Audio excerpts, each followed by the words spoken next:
cultural competency and cultural humility. Okay, so years ago, there was a decision that people needed to be more culturally aware, and they started talking about cultural competence. And people started taking courses in cultural competence. And so they thought, okay, I'm an authority on this. I know, I've studied different cultures. I know what I'm doing. Well, they decided that cultural competency does not mean that you're an authority, okay, in values and behaviors of culture, but that you have a deep respect for cultural differences and that you're eager to learn, lifelong learning, and that there are many ways of viewing the world. Okay, so they came up with the idea of cultural humility. So my presentation will mostly be on cultural humility, which is a lifelong commitment to self-evaluation and self-critique. So it starts with you, not with the person that you are communicating with. So it says cultural humility has 3 factors, but the first is lifelong commitment to self-evaluation and self-critique. So that means that we need to ask ourselves, how do we describe our own ethical, race, religion, gender, and sexual orientation? And there are a lot of things that make up culture. What I would like to do here is have you in the chat, which I can't see, but in the chat, describe yourself. What do you consider yourself? Your ethnicity, race, religion, however you want to describe yourself in terms of your culture. If you would like to describe yourself in terms of your culture, and culture is defined as ethnicity, race, or religion, just raise your hand. So can we see people raising their hands? Let's see. I see. I can't see Jefferson College people. Let's do this a different way. Marcy raised her hand. Okay. You said Marcy? I think so. Okay, Marcy, would you unmute yourself and describe yourself? Okay. It's Caucasian, Protestant, female, sexual orientation. Oh, you don't have to do all of them. Just do whatever you want to do. Okay. Yeah.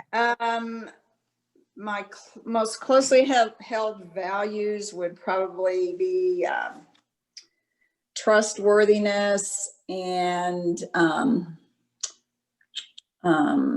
trustworthy, and I don't know exactly how to explain it, but helping other people. And what would I want healthcare workers to know about me? I think also somewhere up there, for my healthcare workers, I'm a person that wants it just laid out, really honest, and I don't want my healthcare worker to sugarcoat anything if there's a concern. Excellent. Excellent. So what we're doing here, and as your homework, consider these questions about yourself, because it starts with you in terms of culture, and then you can relate to other people, but first you have to know yourself. I'm going to start with this video, if it works. Let's see if you tell me if you can hear. If I had to encapsulate cultural humility, or the whole concepts of cultural humility, it doesn't do it justice, but the word that I think of it is essence. Escuchar. Being. You. Opening. Receive. Compassion. Love. The principles of cultural humility offer one more framework to contribute to what has got to be our ultimate goal, yes? Our ultimate goal is that there will be a sense of equity, a sense of equality, and a kind of and a kind of respect that we are driving forward.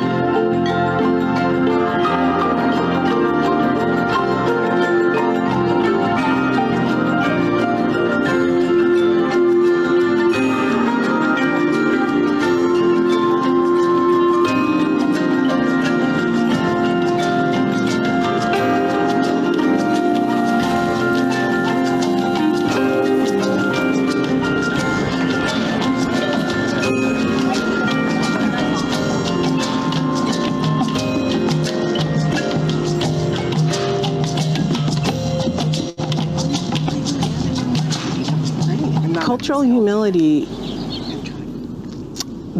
is a multi-dimensional concept, and certainly Melanie Tervalon and I conceptualized 3 dimensions. The first is lifelong learning and critical self-reflection. And in that critical self-reflection, it is the understanding of how each of us, every single one of us, is a complicated, multidimensional human being. Each of us comes with our own histories and stories, our heritage, our point of view. You're looking at me now. I am very fair-skinned. When I was a little girl, my hair was blonde. My eyes are blue. People often tried to call me anything but African American. I have a history.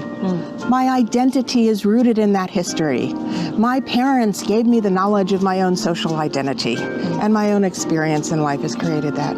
I get to say who I am.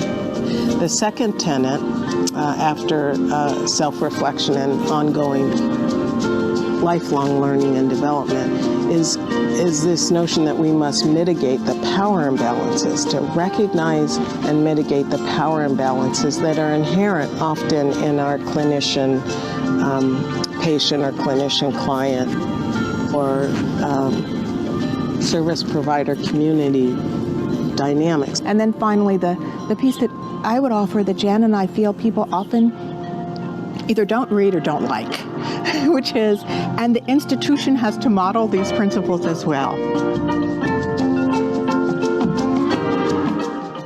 The 3 points of culture humility are lifelong commitment to self-evaluation and self-critique. Again, it starts with you. Fix power imbalances. Okay, we have institutional power imbalances.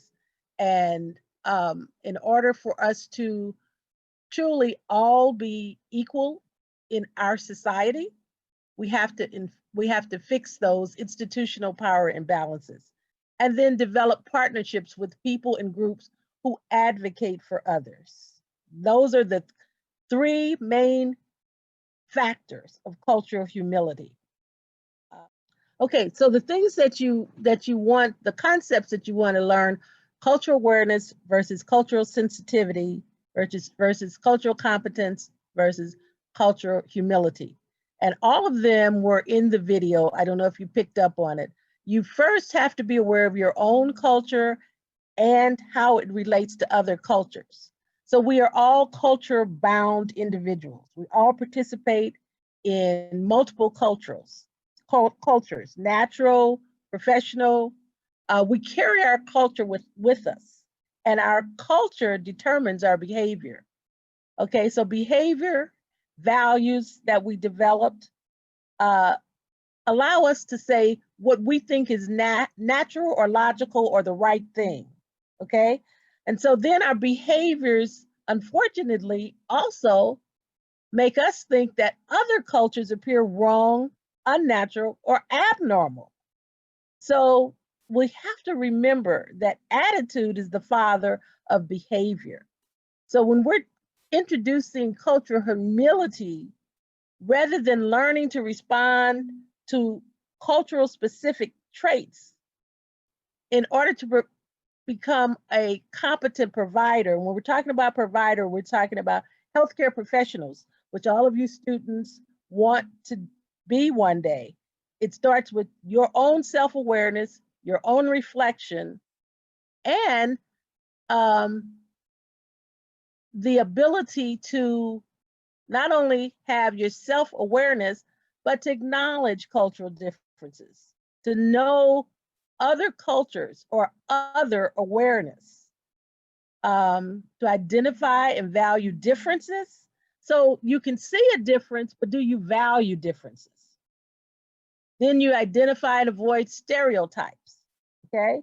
So that's not always easy, because sometimes stereotypes are used to put others down, okay?